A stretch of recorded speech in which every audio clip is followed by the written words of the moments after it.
Nous ne voulons pas, frères, que vous soyez dans l'ignorance à l'égard de ceux qui dorment, afin que vous ne soyez pas affligés comme les autres qui n'ont pas d'espérance.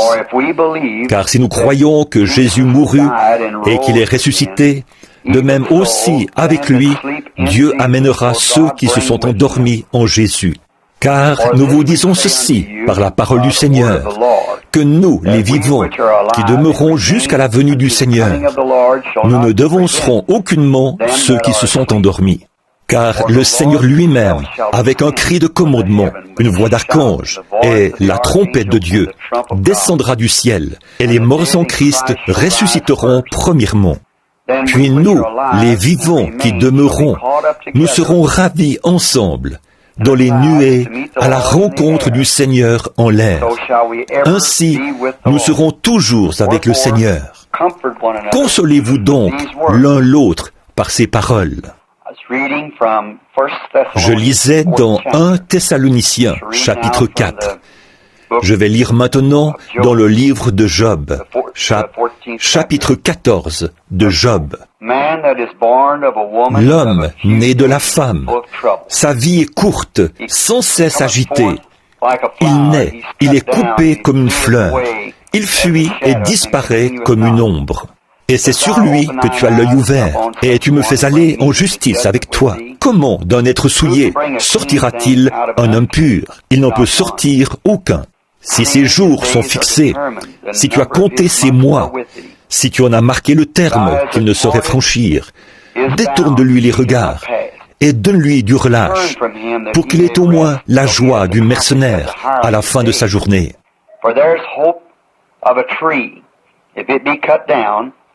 Un arbre a de l'espérance. Quand on le coupe, il repousse. Il produit encore des rejetons. Quand sa racine a vieilli dans la terre, quand son tronc meurt dans la poussière, il reverdit à l'approche de l'eau. Il pousse des branches comme une jeune plante. Mais l'homme meurt, il perd sa force, l'homme expire, et où est-il? Les eaux des lacs s'évanouissent, les fleuves tarissent et se dessèchent. Ainsi l'homme se couche et ne se relèvera plus. Il ne se réveillera pas tant que cieux subsisteront. Il ne sortira pas de son sommeil. Oh, si tu voulais me cacher dans le séjour des morts, m'y tenir à couvert jusqu'à ce que ta colère fût passée, et me fixer un terme auquel tu te souviendrais de moi. Si l'homme, une fois mort, pouvait revivre, j'aurais de l'espoir tout le temps de mes souffrances, jusqu'à ce que mon état vînt à changer. Tu appellerais alors, je te répondrai, tu languirais après l'ouvrage de tes mains. Aujourd'hui, tu comptes mes pas, tu as l'œil sur mes péchés. Mes transgressions sont scellées en un faisceau. Tu imagines des iniquités à ma charge. La montagne s'écroule et périt. Le rocher disparaît de sa place. La pierre est broyée par les eaux et la terre emportée par leur courant. Ainsi tu détruis l'espérance de l'homme. Tu es sans cesse à l'assaillir, et il s'en va. Tu le défigures, puis tu le renvoies. Que ses fils soient honorés, n'en sait rien. Qu'il soit dans l'abaissement, l'ignore. C'est pour lui seul qu'il éprouve de la douleur en son corps. C'est pour lui seul qu'il ressent de la tristesse en son âme. Clouant le chapitre 14 du livre de Job. Nous avons ici, cet après-midi, quelque chose qui n'est jamais et nulle part le bienvenu. Peu importe combien nous y sommes préparés, cela reste toujours un invité indésirable qui ne manquera pas de venir dans chaque foyer. Et il est sans cœur. Je suis sûr que si j'avais été à la place de la mort, je ne pense pas que j'aurais voulu venir dans le foyer dans lequel cette mort est venue, celui de ce jeune chrétien, dont le corps repose ici devant nous, et que nous connaissons comme étant celui de notre frère Garnett. Et aujourd'hui, nous sommes assemblés ici pour rendre les derniers hommages à ce jeune chrétien courageux. C'est la dernière chose que nous pouvons faire pour lui sur terre, bien qu'il ne nous entende pas. Mais nous pensons à ceux qui sont confrontés encore à ça. Il faut bien s'en occuper un jour. Nous devons l'affronter. Jeunes ou vieux, tôt ou tard, cela nous arrivera à tous. Peu importe ce que je dirais au sujet de Garnett, ce que je sais de lui, ça ne changerait pas notre opinion. Sa vie et son témoignage parlent, parmi vous tous, plus fort que tout ce que je pourrais dire. Ma relation personnelle avec lui s'est faite par l'entremise de sa mère. Un soir, alors que la réunion était terminée à mon église, elle est venue me voir. Elle avait un fils qui se mourait de la polio. Je pense qu'ils avaient abandonné tout espoir qu'il puisse vivre plus longtemps. Bon, ce genre d'appel, nous en recevons beaucoup. C'est courant. Mais quand je suis allé voir ce jeune homme, il était dans un poumon d'acier. Il y avait quelque chose en lui. Lorsque j'ai posé mon regard sur lui pour la première fois, je l'ai aimé. Je l'aime encore aujourd'hui, alors que je le regarde en ce moment, et je l'aimerai toujours. C'était vraiment un jeune homme courageux. Et il semblait avoir quelque chose dans sa vie qui comptait plus que d'être un garçon ordinaire, que d'être un adolescent qui ne fait que passer. Il avait une compréhension plus claire des choses. J'ai prié pour lui, afin qu'il ne meure pas. Finalement, on l'a sorti du poumon d'acier et ramené à la maison. On l'a mis dans une sorte de lit à bascule où on lui donnait une assistance respiratoire. Je suis venu voir Garnett. Quel chrétien empreint de douceur cette vie avait produit. Un garçon dont tout parent aurait été fier. Après tout, c'est ça notre voyage ici sur terre. C'est à cela qu'il sert. C'est pour nous préparer à partir. Et Garnett avait certainement passé par cette préparation, sans l'ombre d'un doute. Ce jeune homme courageux, rempli de l'esprit et de la vie de Christ, ça se reflétait vraiment à travers lui. J'habite à Tucson, en Arizona. Il y a quelque temps, le jeune garçon est tombé malade, et il était très malade. Et sa manière d'exprimer sa foi, c'était en faisant un appel longue distance. Lorsque je suis finalement rentré à la maison et que j'ai prié pour le jeune garçon au téléphone, eh bien, la grâce de Dieu est venue vers lui et il s'en est remis. Maintes et maintes fois, lorsque quelque chose n'allait pas, il l'appelait. Ensemble, nous prions par téléphone. Et je ne pense pas que notre Père Céleste l'ait jamais rejeté, à aucun moment, mais qu'au contraire, il se remettait de ce qu'il avait. L'automne dernier, j'étais ici et je rendais visite à des amis. Un jour, ça, c'est la dernière fois que j'ai vu Garnett dans cette ville. Nous sommes entrés à l'improviste dans sa charmante petite maison. Il habitait avec sa famille. Et qu'avons-nous trouvé? Ce serait vraiment un exemple pour n'importe quel ministre chrétien de voir ceci.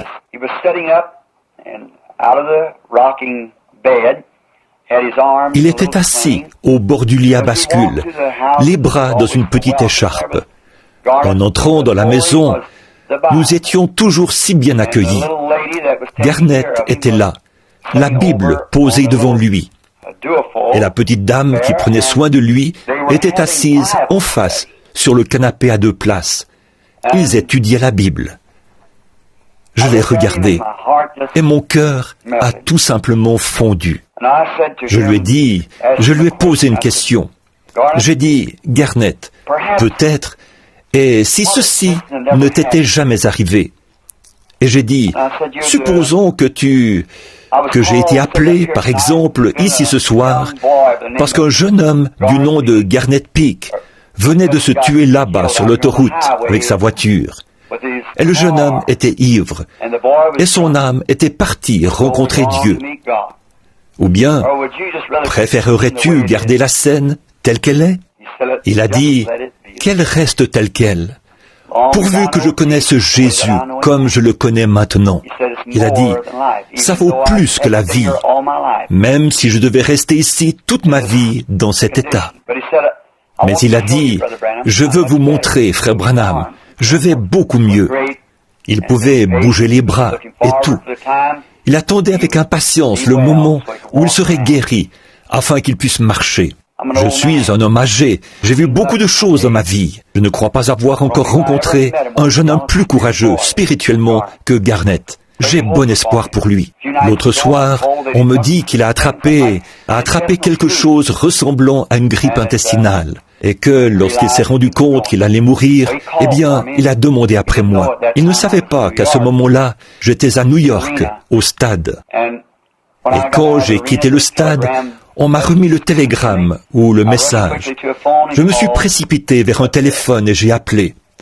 Mais l'aimable frère qui s'occupait de lui a dit: « Frère Branham, Garnett est allé rencontrer Jésus à 18h. »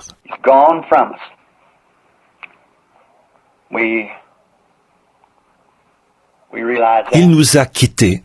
Nous nous en rendons bien compte. Mais je me demande si ceci est vraiment la fin.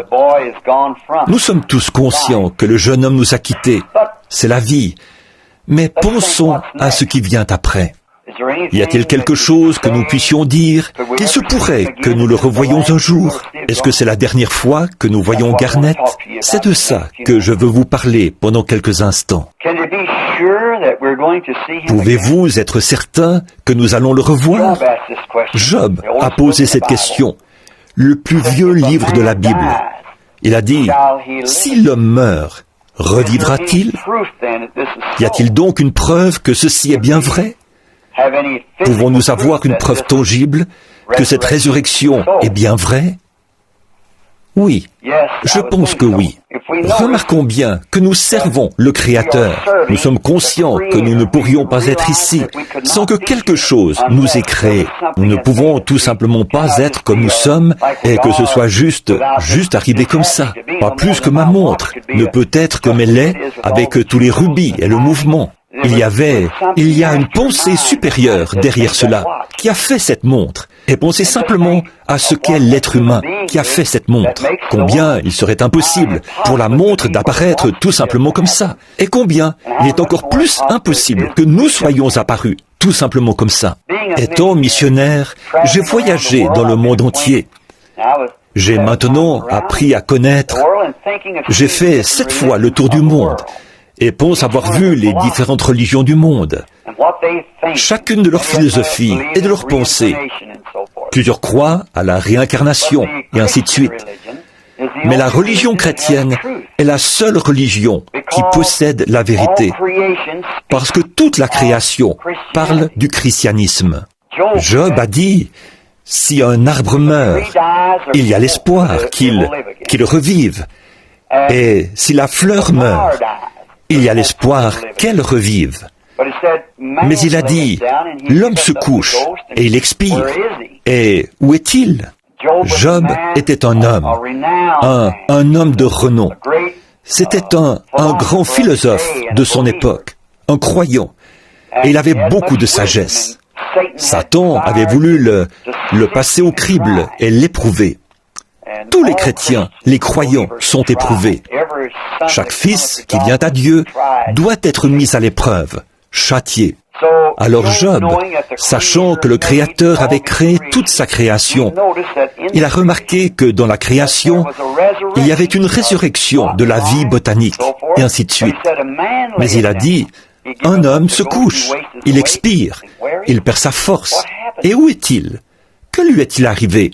Alors il a vu dans une vision la venue du juste. Il savait qu'il était un pécheur et que là, la raison pour laquelle l'homme devait mourir et ne plus se relever, c'était qu'il n'y avait personne qui puisse parler en sa faveur. Il savait que la fleur n'avait rien fait de mal. Elle avait été placée ici dans un but et elle avait accompli le dessein de Dieu. Et par conséquent, lorsque la fleur mourait, elle pouvait ressusciter. Mais l'homme avait péché et il n'y avait aucun moyen pour lui de revenir un jour dans la présence de son Créateur. Et alors, dans cet état, Dieu lui accordait la permission de voir la venue du juste, un homme qui pourrait poser ses mains sur un homme pécheur et sur un Dieu saint et établir un pont entre les deux, le Fils de Dieu.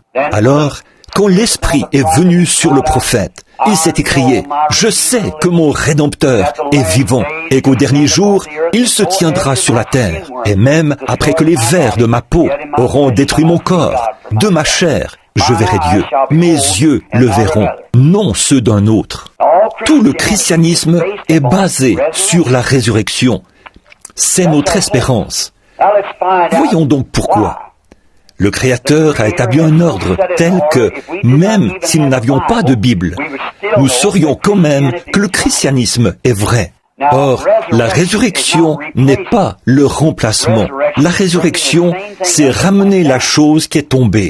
Si je laisse tomber par terre la Bible, qui est sur le pupitre, et que j'en saisisse une autre Bible, et que je la remplace, ça, c'est le remplacement. Mais la résurrection, c'est ramener la même Bible qui est tombée.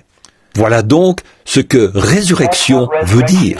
C'est être ramené. Et Dieu, le grand Créateur, qui s'est exprimé à travers toute sa création, et nous sommes une partie de sa création, tout comme ses fleurs, tout comme les arbres, et tout le reste de la nature. Nous sommes une partie de sa création. Or Dieu est un Dieu de variété. Il ne fait pas toutes les choses pareilles. Il n'a pas seulement des montagnes. Il a des déserts, des plaines, des prés. Et il a des fleurs jaunes, des blanches, des bleues, des roses, et de différentes couleurs.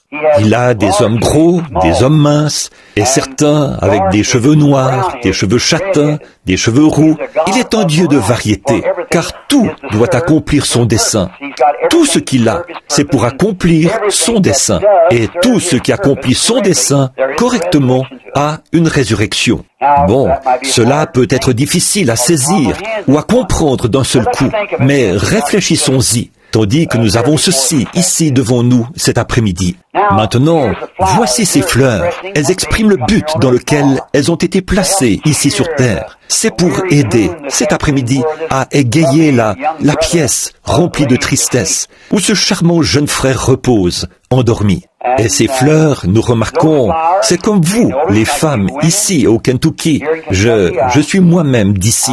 Et j'ai remarqué que vous plantez vos fleurs autour de votre maison. Et l'été, elles fleurissent. Elles sont si jolies. Et elles embellissent votre maison. Et puis, peut-être, à l'automne, tout à coup, une gelée les frappe. C'est la mort. Là, que les pétales soient déjà en train de tomber, ou qu'il s'agisse de jeunes fleurs, ou peu importe ce qu'elles sont, quand la gelée les frappe, elles les emportent toutes. C'est la mort. Cela ne fait exception de personne, de capacité, d'âge. Elle frappe, c'est tout. Et où elle frappe, elle emporte. Ensuite, nous remarquons que les pétales tombent de la petite fleur, puis qu'une petite graine noire tombe de la fleur. Maintenant, ceci peut paraître enfantin, mais c'est comme ça qu'on trouve Dieu.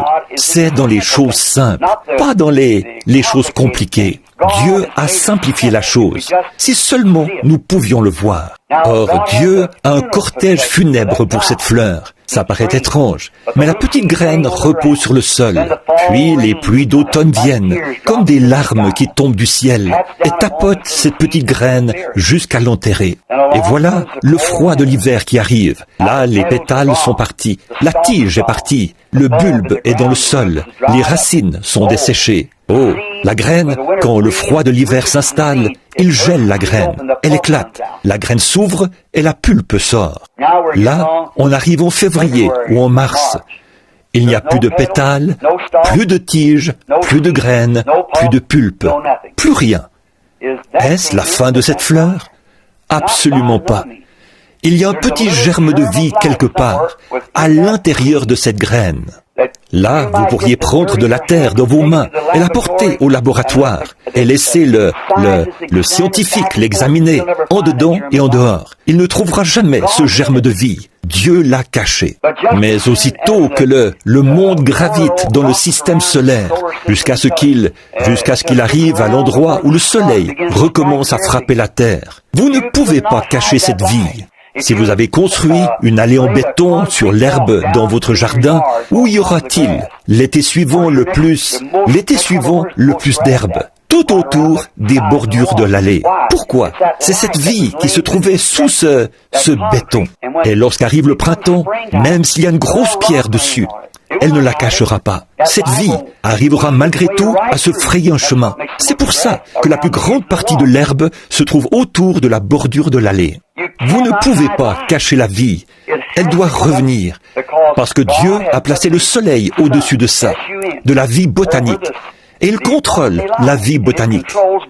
Bon, s'il a placé le soleil, en anglais S-U-N, pour contrôler la vie botanique, alors il a aussi placé son Fils, en anglais S-O-N, pour contrôler la vie éternelle. Donc, s'il y a une résurrection pour la fleur, parce qu'elle a accompli le dessein de Dieu, à combien plus forte raison a-t-il pourvu d'un moyen pour l'homme? Oui, il y a un moyen pour l'homme. Il doit ressusciter, lui aussi. Quand vient le moment pour le Fils de Dieu, pas le soleil, il produit la vie botanique, parce qu'il en a le contrôle. Vous ne pouvez la cacher. Elle doit revenir. Et il y a un Fils de Dieu qui contrôle la vie humaine, la vie éternelle. Et si nous accomplissons le dessein de Dieu en tant que fils et filles de Dieu, alors, quand le temps sera arrivé pour le Fils de Dieu de venir, vous ne pourrez cacher cette vie. Toute la nature en témoigne. Nous sommes maintenant en automne, ici au Kentucky, où les beaux arbres, cette année, ont fait pousser leurs feuilles. Et alors, avant même que nous ayons une gelée ou quoi que ce soit, avez-vous remarqué, dans votre jardin et partout, comment les feuilles ont commencé à tomber déjà au début du mois d'août? Pourquoi? Qu'est-ce qui a fait tomber ces feuilles? C'est que la vie est sortie de la feuille. Et où est-elle allée? En bas, dans les racines de l'arbre. Quelle intelligence a fait en sorte que cette vie quitte la feuille et descende dans la terre. Car si elle était restée ici, en haut, cela aurait tué l'arbre. Elle est descendue dans les racines de l'arbre pour se cacher, jusqu'à ce que l'hiver soit passé. Le printemps suivant, cela ramène à nouveau la vie, et elle fait pousser une autre feuille. Or, il doit y avoir une intelligence qui fait ça. L'arbre n'a pas d'intelligence. C'est tout simplement une vie botanique. Mais il y a une grande intelligence qui dit à cet arbre, avant même qu'une gelée le frappe, qui dit à cette vie qui est à l'intérieur, descends dans les racines de l'arbre et cache-toi là. Et alors, quand le soleil commence à se retirer, comment cette feuille sait-elle que le soleil s'éloigne et que l'hiver arrive? C'est une intelligence qui lui dit cela. C'est Dieu. Quel symbole! Qu'est-ce que nous voyons là? La même chose que nous voyons pour la fleur. La vie, la mort, l'ensevelissement, la résurrection. Et même Dieu il fait faner les fleurs, fait que les feuilles deviennent brunes et forment un bouquet à la surface de la terre, une fois que ces fleurs meurent. Le rouge, le vert et les autres couleurs, comme ici cet après-midi. Dieu n'est pas compliqué. Parfois les gens veulent le rendre compliqué, mais lui, Dieu, on le connaît dans la simplicité. On passe par-dessus lui en essayant de le trouver. Il est tellement simple. Il se fait ainsi. C'est ce qui fait sa grandeur. Maintenant, remarquez ceci. Cette vie qui était dans l'arbre, qui a eu sa raison d'être, est descendue dans la tombe pour y rester jusqu'au printemps. Or, une intelligence doit la ramener pour qu'elle revienne avec les pommes ou tout autre fruit que l'arbre produit, avec ses feuilles et tout. Elle remonte. Donc, Job dit ici, « Oh, si tu voulais me fixer un terme et me cacher dans le séjour des morts, jusqu'à ce que ta colère soit passée. » Vous voyez ce que l'Écriture dit? Nous sommes cachés dans le séjour des morts jusqu'à ce que la colère soit passée. Et ensuite, nous remontons. Je sais que mon Rédempteur est vivant, et au dernier jour, il se tiendra sur la terre, même après que les vers de ma peau auront détruit ce corps. De ma chair, je verrai Dieu. Il a vu que c'est par l'homme qu'un jour la résurrection viendrait, et que la question du péché serait réglée, quand ce juste, le Fils de Dieu, viendrait mourir pour les pécheurs. Il n'y avait pas d'homme sur terre à cette époque, ni d'homme depuis, qui puisse faire le pont entre un Dieu saint et un homme pécheur. Mais Job, là, 4000 ans avant sa venue, a vu sa mort, son ensevelissement, sa résurrection et sa justification qui vient par la résurrection et la garantie absolue de la résurrection du croyant. Quel réconfort de savoir que ces choses sont vraies. Ce n'est pas une histoire inventée. Regardez ici, regardez le soleil. Le soleil se lève le matin. C'est un bébé qui vient de naître. Dieu l'a envoyé. C'est pour accomplir le dessein de Dieu. Et à 9 heures du matin, il va à l'école. C'est un adolescent. Et ensuite, à midi, il arrive à la pleine maturité. Après midi, 50 années ont passé, c'est à moitié fait. Et il commence à diminuer. Il devient plus faible, plus âgé. Il devient plus fort, jusqu'à ce moment-là. Ensuite, il commence à devenir plus faible. Exactement comme nous. Nous commençons fort et devenons, jusqu'à ce que nous arrivions à notre pleine maturité, nous devenons plus forts. Puis, à un certain âge, nous sommes au meilleur de notre forme. Ensuite, nous commençons à faiblir, tout le temps, à baisser. Finalement, au bout d'un moment, il se couche à l'horizon, à l'ouest, une belle lumière. Il a accompli le dessein de Dieu. Il meurt. La terre refroidit, se refroidit. Elle devient froide durant la nuit. Alors, est-ce la fin de ce soleil? Est-ce la dernière fois que vous le verrez? Non. Le matin suivant, il se relève dans la résurrection. Dieu, chaque jour, lui rend témoignage et dit, il y a une vie, une mort, un ensevelissement, une résurrection. Tout ce que vous regardez parle de la même manière. La vie, la mort, l'ensevelissement et la résurrection. C'est-à-dire, si cela accomplit son dessein.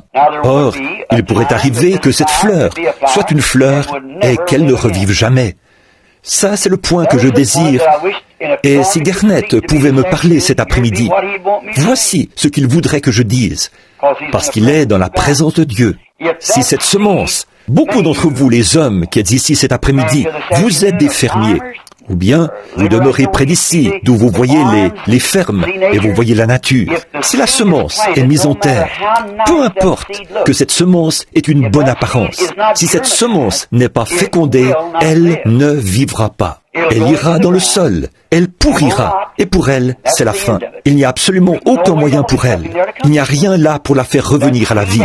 Cette semence doit avoir été pollinisée par le mâle, sinon elle ne ressuscitera pas. Et voilà, de nouveau, ce qui nous donne notre assurance de la résurrection. Comme Jésus nous a dit, si un homme ne naît de nouveau, il ne peut voir le royaume de Dieu. Nous sommes placés ici pour faire un choix.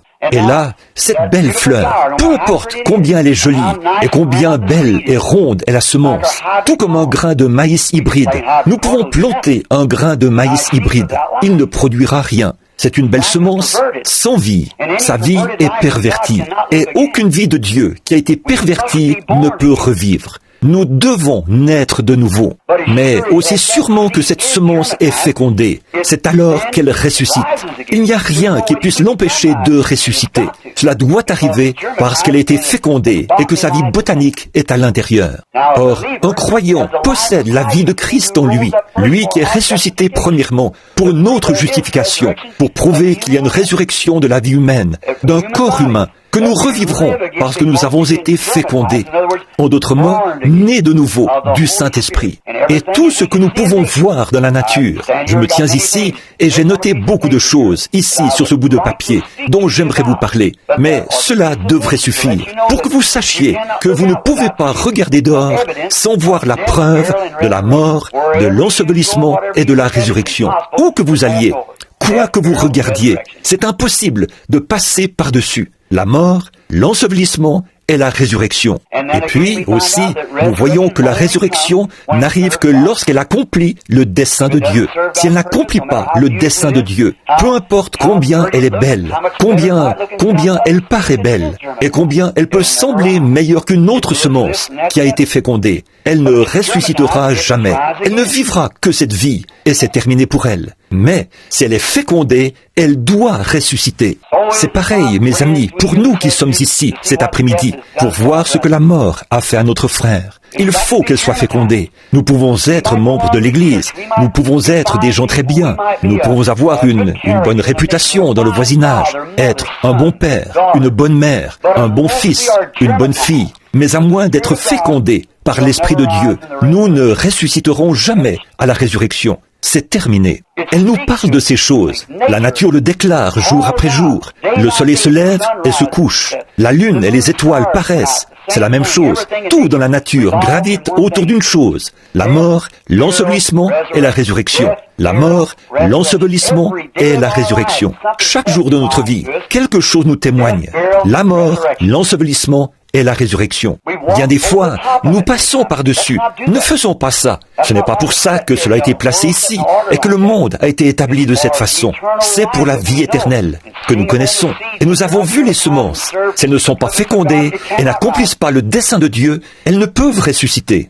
Nous ne ressusciterons pas non plus, même si nous sommes de bonnes personnes, même si nous sommes des membres d'église, même si nous sommes de braves voisins, des gens très bien instruits, intelligents. La science nous dit ce qui a été.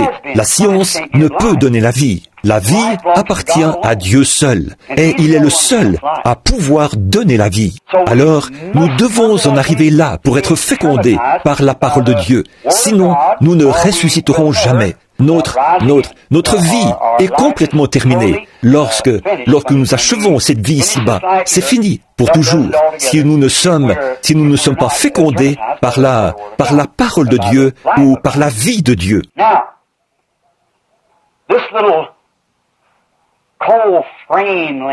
Or, ce petit corps froid étendu ici, aucun de nous ne peut nier qu'il fait partie de cette grande économie de la création de Dieu.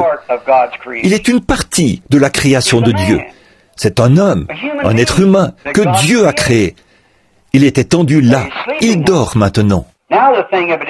Maintenant, ce qu'il y a, c'est que s'il a accompli le dessein de Dieu dans sa vie, alors il faut qu'il y ait une résurrection pour Garnett. Il n'y a pas moyen de contourner cela. Ceci n'est pas la fin de Garnett. En fait, c'est le parcours que nous devons tous suivre dans la vie. Nous venons des ténèbres et entrons de la même manière.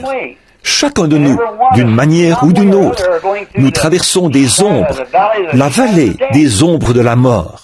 Cependant, la raison pour laquelle nous sommes placés ici, c'est qu'il y a, par exemple, le monde. Jésus a dit, vous ne pouvez pas servir Dieu et Mammon. Mammon signifie le monde. Vous ne pouvez pas servir Dieu et le monde en même temps.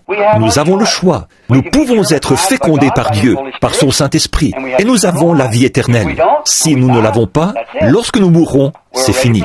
Nous sommes alors prêts pour le jugement. Pourquoi nous ne l'avons pas fait? Ensuite, le châtiment. C'est ce qui suit pour l'avoir rejeté. Mais je suis si heureux, car pour autant que je sache, dans la limite de ma compréhension, par la parole de Dieu et par le témoignage du Saint-Esprit, ce jeune homme a satisfait à cette exigence. Il est né de l'Esprit de Dieu. Il était un homme changé. L'Esprit de Dieu était sur ce jeune homme. C'était un chrétien fervent. Il a accompli le dessein de Dieu. Peut-être que c'était pour peu de temps. Mais Dieu, parfois, forme un homme pendant des années pour obtenir de lui quelques jours de service. Jean-Baptiste a passé 30 ans tout seul dans le désert pour 6 mois de service.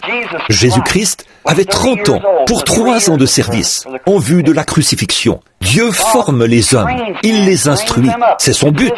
Le temps est en relation avec l'homme. L'éternité est en relation avec Dieu.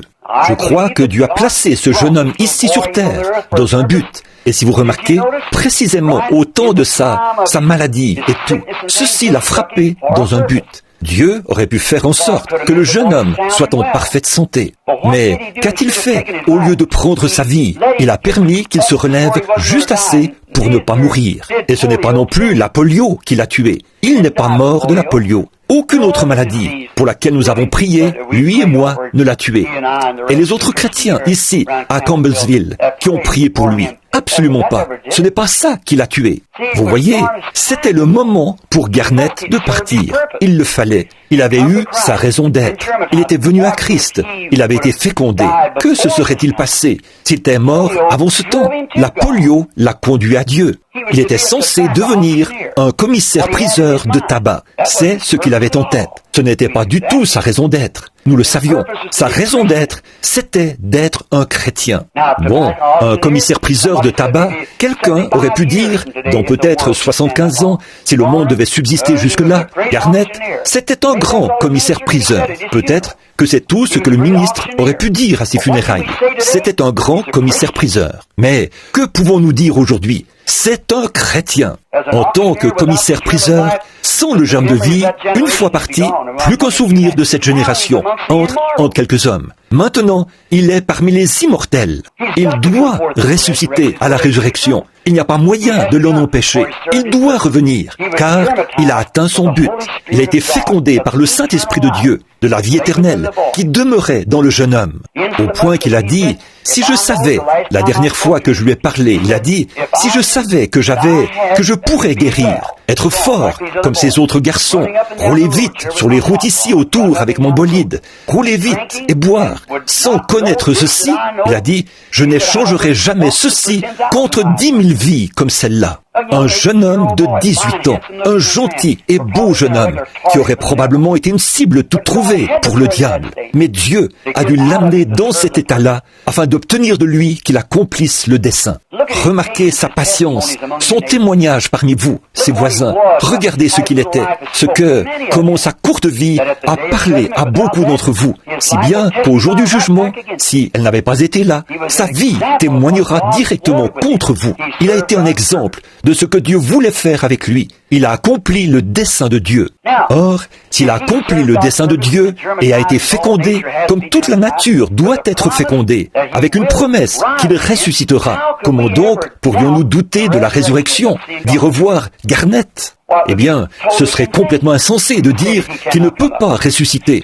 Si Garnett ne ressuscite pas, alors jamais il n'y a eu de soleil qui s'est levé, s'est couché et s'est levé de nouveau. Si Garnett ne ressuscite pas, alors jamais il n'y a eu de fleur qui meurt et revit. Elle a exécuté le dessein de Dieu. Elle a accompli le dessein de Dieu. Elle a été fécondée par la vie et elle est ressuscitée. Eh bien, ce serait terrible. Ce serait insensé de dire qu'il n'y a pas de résurrection. Quand nous regardons là, partout, et que nous voyons le but de la résurrection et ce que nous devons être pour pouvoir ressusciter, Garnett revivra. Il est vivant maintenant. Il est dans un autre monde et il ressuscitera. Aussi sûr que les fleurs ressuscitent, il ressuscitera. Aussi sûr que la lune, le soleil ou les étoiles ressuscitent. Il va ressusciter.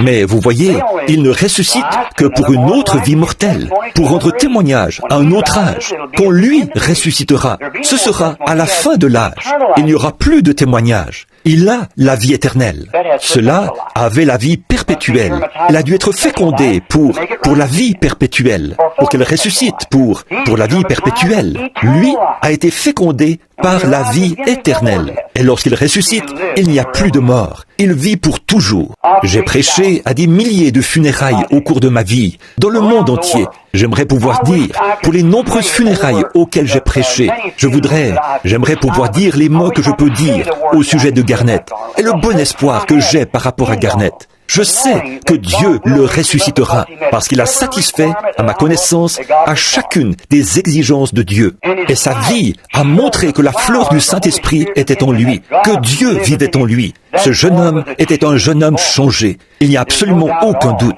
Sa vie en a rendu témoignage. Il était changé. Maintenant, si nous disions qu'il n'y a plus de résurrection, et ceci est la fin de Garnett. Garnett, tout ce qu'il nous reste à voir de lui, c'est lorsque nous l'enterrerons là-bas, cet après-midi. Alors, qu'est-ce qui peut parler en sa faveur? Si quelqu'un disait, « Oh, je ne suis pas vraiment sûr de ça, je ne sais pas. Bon, je n'ai jamais vu ça arriver. » Certainement, la fin du temps n'est pas encore arrivée. Mais quand vous dites ça, la première chose que vous devrez faire, la parole de Dieu témoigne en faveur de Garnett. La parole de Dieu dit, nous les vivants, restez pour l'avènement du Seigneur. Nous ne devancerons pas ou ne ferons pas obstacle à ceux qui se sont endormis, car la trompette de Dieu sonnera et les morts en Christ ressusciteront premièrement. Et nous, les vivants, qui serons restés, nous serons enlevés tous ensemble avec eux à la rencontre du Seigneur dans les airs. Celui qui croit en moi vivra, quand même il serait mort. Les Écritures, je suis la résurrection et la vie, dit Dieu. Vous voyez, Il vous faudrait témoigner contre la parole de Dieu. La parole de Dieu témoigne en faveur de ce jeune homme. Et qu'est-ce qui est plus approprié que la parole même de Dieu? En effet, il est sa parole. La parole est Dieu. Et Dieu lui-même témoigne que Garnett va ressusciter. Garnett va ressusciter. Toute la création. Il nous faudrait dire, le soleil ne se lève pas. Non, Dieu a fait une erreur. Le soleil, on ne voit pas le soleil. Vous voyez, ce serait insensé. Le soleil dit qu'il ressuscitera. La fleur dit qu'il ressuscitera. La parole dit qu'il ressuscitera. Toute la nature, toute la création dit qu'il ressuscitera. La terre qui tourne dit qu'il ressuscitera. Tout ce que vous voyez, même la parole de Dieu, le seul, le Saint-Esprit, dans mon sein et dans celui d'autres croyants chrétiens ici, produit en ce moment des pulsations de foi qui dit qu'il ressuscitera. Et vous passerez par-dessus votre foi, vous passerez par-dessus la parole de Dieu, vous passerez par-dessus la création, vous passerez par-dessus tout, vous voyez, en disant qu'il ne ressuscitera pas. Ceci n'est pas la fin de Garnett. Ceci est la fin de la raison d'être de sa vie sur la terre. Mais il ressuscitera. Voyez, tout dit qu'il ressuscitera. Alors, qu'est-ce qui nous inquiète?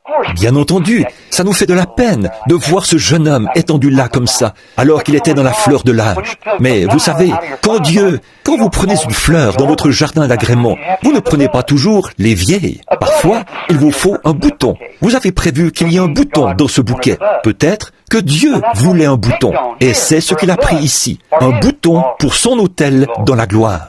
Avec une garantie où tout témoigne qu'il ressuscitera. Notre foi dit qu'il ressuscitera. La parole dit qu'il ressuscitera. La lune dit qu'il ressuscitera. Les étoiles disent qu'il ressuscitera. Le soleil, les fleurs, la nature, tout dit qu'il ressuscitera. En effet, tous ceux qui connaissaient Garnett savaient ceci, que c'était un chrétien. Vous ne pouviez pas entrer dans sa présence sans savoir qu'il y avait eu un changement dans ce jeune homme. Il avait été fécondé par la vie. Ma prière est que nous qui sommes vivants cet après-midi, nous puissions voir l'exemple de ce que Dieu fait et nous préparer. Et si nous ne l'avons pas, si nous n'avons pas ce germe de la vie éternelle, en sachant que nous devons suivre le même parcours que lui, soyons fécondés. Recevons Christ dans notre cœur et naissons de nouveau. Parce que, mon frère, ma sœur, chacun de nous a ça devant lui. Qui que vous soyez, que vous fassiez des affaires, que vous soyez jeune ou vieux, vous devez l'affronter. Vous devez l'affronter. Et ne vous avisez pas de le faire sans être d'abord fécondé par Christ et sans que vous ayez la vie éternelle. Alors la mort est engloutie dans la victoire. Garnett ressuscitera. Toute la nature. Or, dans le voisinage, tous connaissaient ce jeune homme. Tous ceux qui sont entrés en contact avec lui savent que c'était un chrétien. Donc, la parole de Dieu et toute la nature disent qu'il ressuscitera. Sa mère, son père, toute sa famille, qui que vous soyez, vous, les gens ici qui le regardez, en tant que ministre de l'Évangile, en tant que son frère, je ne vois rien dans la parole de Dieu, ou quoi que ce soit dans la nature. La raison pour laquelle j'ai choisi de dire ceci, c'est peut-être pour quelqu'un qui n'irait pas souvent à l'église et qui pourrait comprendre ça. Je me suis dit, de cette façon, tout le monde pourrait comprendre. Une petite manière toute simple qui consiste à regarder dans la nature et voir ce qui arrive. Garnett a satisfait aux exigences de Dieu. Il a accompli le dessein de Dieu. Il n'est pas mort. Il est vivant au siècle des siècles. Il attend juste un peu de temps que nous arrivions. Bon, vous qui partagiez la vie de Garnett, son père, sa mère, son frère, ses sœurs, et quoi que vous étiez, ses proches, vous le connaissiez, vous l'aimiez. On ne pouvait pas entrer en contact avec Garnett sans l'aimer. Voyez, vous avez été ici avec lui. Alors, qu'en est-il de la vie à venir? Préparons-nous afin que nous aussi, nous le rencontrions à la résurrection. Vivons nos vies de manière à le rencontrer à la résurrection. Si l'homme, une fois mort, dit le texte, pouvait revivre, j'aurais de l'espoir tout le temps de mes souffrances, jusqu'à ce que mon état vînt à changer. Tu appellerais alors, et je te répondrai. La trompette de Dieu sonnera, et les morts en Christ ressusciteront premièrement. Ensuite, si nous sommes vivants à ce moment-là et demeurons, nous serons enlevés avec eux à la rencontre du Seigneur dans les airs, pour être toujours avec le Seigneur. Ceci est un terrain d'essai, un temps d'épreuve. Garnett a satisfait aux exigences que Dieu avait. Et aujourd'hui, Garnett n'est pas mort. Il dort avec celui qu'il aime plus que n'importe quoi d'autre au monde. Plus qu'il n'aimait, autant il aimait ses parents. Il aimait tous ceux avec qui il entrait en contact. Il les aimait. Pourtant, celui qu'il aimait par-dessus tout, c'était Jésus-Christ. Il est parti pour être avec lui. Puissiez-vous, vous qui partagiez le reste de son amour, puissions-nous tous nous préparer à le rencontrer lors de cette glorieuse résurrection. Inclinons la tête un instant. Avec la tête inclinée, je n'ai pas essayé de beaucoup parler de Garnett. C'est un chrétien. Sa vie même dit ce qu'il est. Mais ce que j'ai essayé de vous dire, à vous, ses bien-aimés, c'est qu'il ressuscitera. Je vous l'ai prouvé. Ceci n'est pas la fin. Il y a une garantie écrite par le sang du Fils de Dieu. Il ressuscitera. Donc, préparons maintenant nos cœurs, afin que lorsque nous aussi, nous serons amenés dans un endroit comme celui-ci, dans un salon funéraire, puissent nos bien-aimés se rappeler que nous aussi, nous nous sommes préparés à partir, et puisse le Père, la Mère, les bien-aimés de ce jeune homme. La plus grande chose, vous savez, je sais combien vous êtes triste. Je viens de perdre un enfant, une petite fille. Je sais combien vos cœurs saignent. Mais vous voyez, si Garnett avait été perdu, alors ce serait vraiment un moment terrible pour vous. Mais quelle heure glorieuse, c'est pour vous de savoir que votre garçon est avec Christ. Il devait partir un jour ou l'autre. Et au bout du chemin, il est toujours resté avec sa foi. Et Dieu l'a aujourd'hui. À vous, qui êtes ses cousins et ses proches, pensez un peu à ce qu'il était. Et là, qu'est-ce que ce serait s'il était parti dans l'autre direction? Nous n'avons pas à nous en faire. Garnett est avec Jésus. Préparons-nous à partir avec lui, nous aussi. Ô Dieu, plein de grâce, grand Jéhovah éternel, toi qui te mouvais au-dessus des eaux et qui as dit que la lumière soit, toi qui as créé le monde par ta parole, tu as promis par cette même parole que nous ressusciterions. Maintenant, nous voulons t'offrir, Père, cet après-midi, pendant que j'ai côtoyé ce jeune frère dans la vie, quel amour impérissable y avait-il entre lui et moi? Aussi longtemps que je vivrai ici-bas, je pense que je me souviendrai toujours de ce vaillant petit soldat qui se balançait sur ce lit, dans ce poumon d'acier, louant le Seigneur Dieu entre deux respirations. Il était un exemple pour moi aussi, par sa patience, ne se plaignant jamais, simplement que la volonté de Dieu soit faite. Tu l'as placé devant nous, et maintenant, tu l'as retiré de notre présence. Seigneur Dieu, que chacun de nous cet après-midi, qui sommes vivants, et je sens peut-être que Garnett voudrait que je dise ceci. Si nous ne nous sommes pas préparés, puissions-nous nous préparer et être, comme je l'ai exprimé, Père, fécondés, pour le rejoindre par le même Saint-Esprit qu'il a reçu, la vie qui était en Christ. Bénis cette chère mère, et ce père, et les parents, et les bien-aimés. Peu importe qui ils sont, que ta sainte présence soit avec eux, Père. Puisse ceci être un moment qui les fasse réfléchir, plus que jamais, à la raison qui fait que cette courte vie ait été vécue comme ça. C'était un témoignage pour servir d'exemple aux jeunes hommes qui sont assis ici, qui l'ont côtoyé lorsqu'il était petit garçon, qui ont vu ce qu'il était avant et ensuite ce qu'il est devenu. Puisse sa vie être un sermon pour eux, Père, afin que, eux aussi, ils puissent se préparer à rencontrer leur petit ami de l'autre côté, là où il n'y aura plus de mort ou de tristesse, plus de chagrin. Accorde-le, Seigneur. Et nous, les plus âgés, qui regardons ce jeune homme en pleine fleur de l'âge et qui l'avons vu changer et passer d'une vie qui se meurt à une vie qui vit. Accorde-le, Seigneur. Puissions-nous voir cela cet après-midi dans l'utilisation simple d'exemples tirés de la nature, pour ensuite le situer dans la parole de Dieu, selon une promesse. Et tu as dit, la parole de Dieu est une semence, et une semence doit produire selon son espèce. Je te prie de bénir et réconforter ces gens. Fais-leur savoir que ce jeune homme a été simplement placé ici pour un sermon. Il a prêché son sermon. Le livre est fermé, mais nous le reverrons. Accorde, Seigneur, que nous puissions tous nous tenir là-bas, dans la beauté de Christ, là où nous avons la vie éternelle. En attendant, garde-nous toujours centrés sur ta volonté. C'est au nom de Jésus que nous prions. Amen.